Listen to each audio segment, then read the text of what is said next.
Pasamos al punto siguiente, que es la moción 27 del Grupo Municipal Unidas Podemos de condena del régimen franquista. Doña Erika, para defenderla. Bueno, como la moción que hemos presentado de condena del golpe de Estado y de la dictadura franquista es bastante extensa, voy a intentar hacerla un poco más breve. Y la exposición de motivos es la siguiente. El 18 de julio de 1936 se abría probablemente la página más negra de la historia de nuestro país, con un saldo terrible de asesinatos, humillaciones, expolios, familias rotas y silencio cómplice. Un golpe de Estado fallido contra un gobierno legítimo que daba inicio a la guerra civil.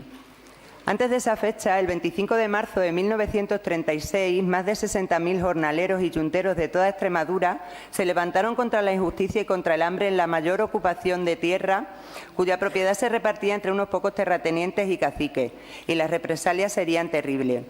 En nuestra ciudad se materializó, como ya saben, el 14 de agosto de 1936 en la ya tristemente conocida como Matanza de Badajoz.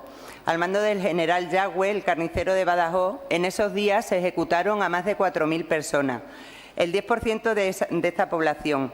Un auténtico genocidio, con el que se vino a instaurar la represión y el terror continuo contra las supervivientes. Los asesinatos se produjeron por toda la ciudad, pero la mayoría tuvieron lugar en la Plaza de Toros y en el muro del cementerio.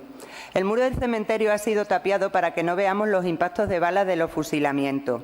Y la Plaza de Toros se echó abajo y en su lugar se construyó el actual Palacio de Congreso, en el que lamentablemente ni siquiera figura la placa conmemorativa que se aprobó en este mismo pleno. Paradójicamente, lo que sí permanece son los símbolos franquistas y los nombres de sus dirigentes y de sus colaboradores en nuestras calles.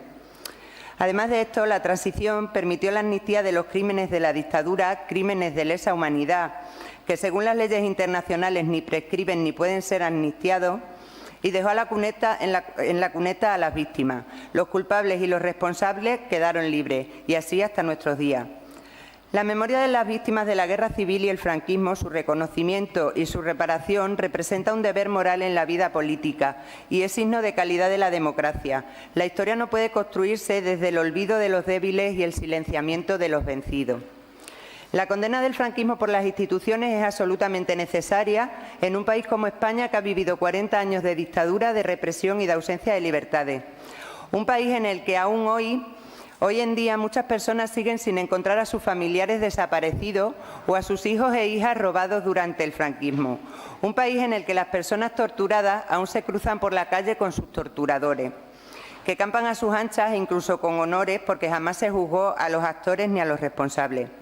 Un país donde se exalta al dictador y se conmemora su memoria, donde se subvencionan con dinero público sus asociaciones y sus fundaciones, donde no se actúa contra quienes fomentan el odio y la intolerancia, donde encontramos sus vestigios en claro homenaje en nuestras calles, plazas y pueblos. La restauración de la democracia en España no fue acompañada por la necesaria atención y reparación a las víctimas, a las que además se castigó con el silencio y el olvido. A ello se añade que con más de 114.000 hombres y mujeres tiradas en fosas comunes somos el segundo país del mundo en número de desapariciones después de Camboya. Todo esto supone una vulneración de los derechos humanos, daña a toda la sociedad y es intolerable en un país que se presupone democrático. Constituye una anomalía que hay que corregir, como aconseja la ONU y todos los organismos defensores de los derechos humanos, para alcanzar la máxima de verdad, justicia y reparación. Cada vez son más numerosos los ayuntamientos, parlamentos autonómicos e instituciones que ya han condenado el régimen franquista y el mismo Parlamento Europeo lo condenó en 2013. El conocimiento de nuestro pasado reciente contribuye a asentar nuestra convivencia sobre bases más firmes, protegiéndonos de repetir los errores del pasado. Y sin embargo, y muy probablemente por eso, por no haber aprendido de los errores del pasado, ni haber tenido la oportunidad de construir nuestra sociedad sobre las bases de la justicia en el sentido amplio del término, hoy volvemos a encontrarnos al neofranquismo en nuestras instituciones.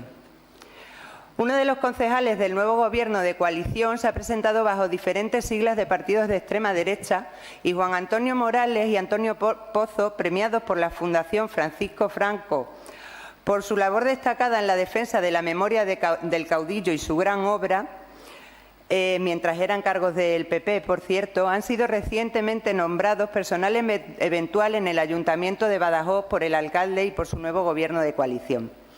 Creemos que hoy, más que nunca, es necesario, como institución pública, llegar a los acuerdos que a continuación proponemos. El Ayuntamiento de Badajoz tiene una deuda histórica con su ciudad, con su gente y, sobre todo, con las víctimas y con la democracia, y hoy tiene la oportunidad de empezar a saldarla. Y les voy a exponer los acuerdos a los que queremos llegar hoy en este pleno. El primero, condenar el golpe de Estado que tuvo lugar el 18 de julio de 1936 en España, así como el régimen de dictadura militar que se impuso posteriormente, y condenar los asesinatos, el terror y los hechos violentos contra la población civil acontecidos en la ciudad aquel 14 de agosto y días posteriores. En segundo lugar, reprobar a los cargos públicos que hagan apología o exaltación del régimen franquista. En tercer lugar, apoyar las acciones dirigidas a recuperar y dignificar la memoria de las víctimas de la represión ejercida en la guerra civil y durante el franquismo, reconocer a quienes padecieron persecución, exilio, robo de bebés, internamiento, tortura y asesinato por razones políticas, ideológicas o por su condición afectivo-sexual durante dicho periodo, y así como reconocer la labor desarrollada por las asociaciones y colectivos que hoy los representan. Cuarto, comprometerse a eliminar los símbolos y denominaciones y referencias franquistas de calles y edificios públicos y colaborar en la identificación de los desaparecidos, tal y como recoge nuestra Ley de Memoria Histórica y Democrática de Extremadura. Y, por último, apoyar públicamente, impulsar e instar a la Junta de Extremadura a reconocer oficialmente el 14 de agosto como el Día de Recuerdo y Homenaje a las víctimas del golpe militar y de la dictadura franquista. Este término está contemplado en la Ley de Memoria Histórica y Democrática de Extremadura. Muchas gracias.